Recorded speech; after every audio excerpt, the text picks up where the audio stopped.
സ്വാഗതം. അപ്പോൾ ഇപ്പൻ്റെ വീടാണ്. അപ്പോൾ ഇവിടെ എല്ലാ ചെടികളും ഇവിടെ ഉണ്ട്. എല്ലാ രസമുള്ളതാണ്. ബ്യൂട്ടിഫുള്ളാണ്. ഇവിടെയൊക്കെ നല്ല കുറേ ഉണ്ട്. പിന്നെ ഇതാ അവിടെ ഇവിടെ എല്ലാ ചെടിയുണ്ട്. ഇതാ അവിടെ ഒരു വയലറ്റ് പോലെ ചെടിയുണ്ട്. നമ്മൾ കാഴ്ച കാണിക്കും. പിന്നെ ഇവിടെ കുറച്ച് ചെടി ചെടികളുണ്ട്. ഇതാ ഇവിടെ കുറേ ഉണ്ട്. നല്ല രസമില്ല.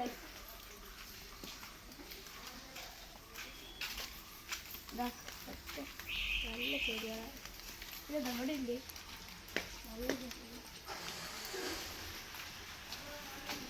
ഇവിടെ കൂടെ ഇങ്ങനെ വേണ്ടി കുറേ ചെടികൾ കുറേ ചെടികൾ. അപ്പോൾ നമ്മൾ അക്വാരിയത്തേക്ക് പോണേ പോവാ. നല്ല രസമല്ലേ ഗായ്സ്, നല്ല രസമുണ്ട് ഗായ്സ്. എല്ലാ മീനുണ്ട് ഗായ്സ്. ഇതിൽ നല്ല രസമുണ്ട്. അപ്പോൾ ഗായ്സ് ഇന്നത്തെ വീഡിയോ ഇവിടെ അവസാനിക്കാൻ പോവാണ്. നമ്മൾ അടുത്ത വീഡിയോ ആയിട്ട് പിന്നെ വരാം. Bye bye.